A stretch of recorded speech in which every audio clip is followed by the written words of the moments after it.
The Fresno Nightcrawlers, walking phantoms. Some things don't hurt, they don't chase, they don't scream, they just walk. And if you see them, it means they've already noticed you. This is Whispers by Dark. The first footage appeared online in 2007. Security camera, backyard, Fresno, California. Two pale shapes drifted across the lawn on long, stilt-like legs. No arms, no faces, just smooth white bodies moving with an impossible calm, as if gravity itself had loosened its grip. People laughed it off. Pants on a stick, a hoax, a trick of shadows. But the footage never stopped, and neither did the sightings. Daniel Reyes had lived in Fresno his entire life. He worked nights as a city infrastructure inspector. Quiet streets, empty parks, irrigation canals humming in the dark. That's why he saw them, not once, but twice. The first time he told himself it was exhaustion.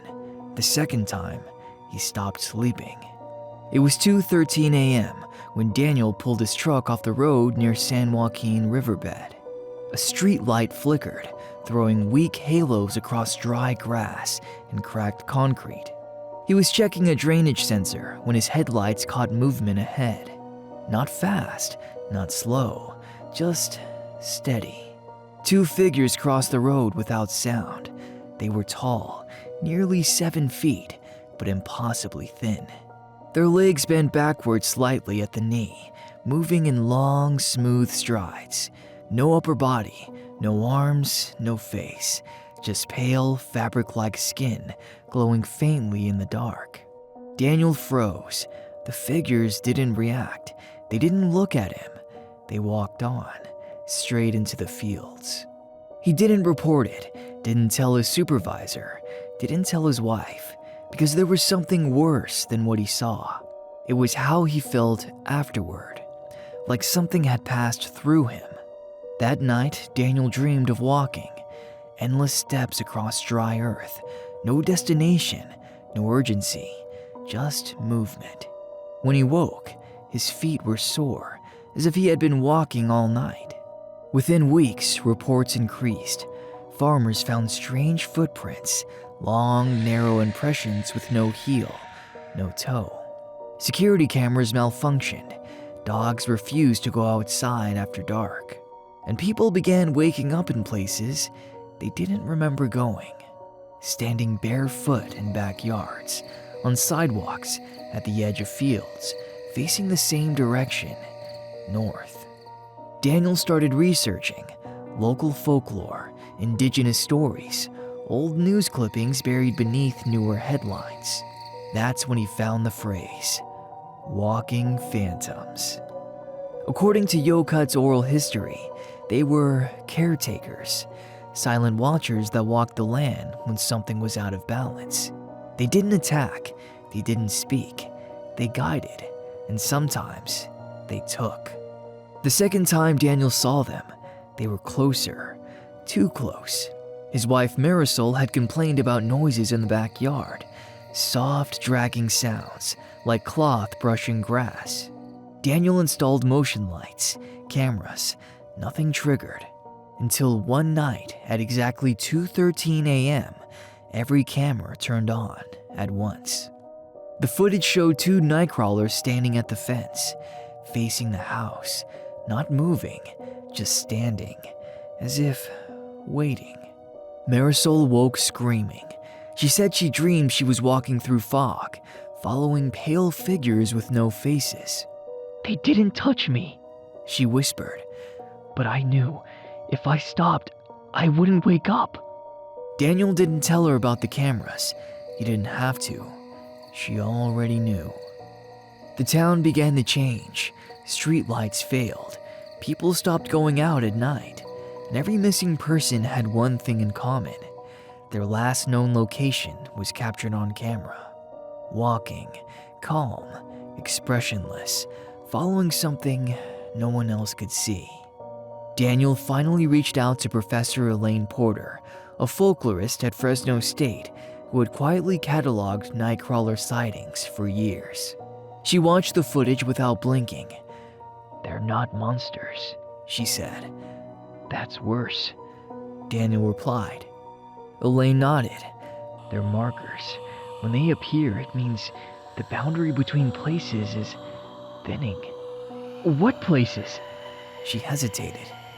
"Here, and wherever they're walking to." Elaine explained the final warning embedded in the legends. Nightcrawlers don't come for everyone. They come for people who notice them, people who watch too closely, people who follow with their eyes. "Once they know you can see them," she said softly, "you start to drift." That night, Daniel set an alarm for 2 a.m. He sat in his living room, lights on, eyes open. 2:13 a.m. The power went out. The house filled with moonlight, and the back door creaked open. They stood in the doorway, inside the house, tall, silent. Their bodies seemed unfinished, like sketches erased halfway through. Daniel couldn't move. He didn't want to. A strange peace settled over him. One of them turned slightly. Not a head, not a face, but Daniel felt seen, understood, invited. He woke up standing in the middle of a field, barefoot, cold earth beneath his feet. The Nightcrawlers walked ahead of him, dozens now, moving in the same direction, north. The sky was pale, like early dawn, but no sun rose, no birds sang. Daniel tried to stop. His body wouldn't listen. Ahead, the land opened into a vast, flat expanse, mirrors of shallow water reflecting nothing at all. The Nightcrawlers stepped into it without sinking, without ripples. One by one, they faded, becoming thinner, more transparent, until they were nothing but motion without form. When Daniel reached the edge, he understood. They weren't leaving. They were becoming part of the walk. A path made of people. He screamed. The sound didn't carry. Hands grabbed him from behind. Daniel collapsed and woke up in his backyard. Morning sun, camera shattered, Marisol crying. He had been missing for 12 hours. Daniel quit his job, moved away, burned every recording. But it didn't matter, because once you've walked with them, you never really stop. Years later, hikers near the Oregon border reported pale figures moving through fog. Security footage in Nevada showed long-legged shapes crossing highways without disturbing the air. And sometimes, just before dawn, cameras catch a man standing still at the edge of the frame, barefoot, watching as two white shapes walk past him. He doesn't follow anymore, but he wants to. And one night, he will. Because the Fresno Nightcrawlers never disappear. They're just always walking. And sooner or later, everything joins the path. Thank you for watching. Go ahead and like and subscribe so you don't miss out on our future videos.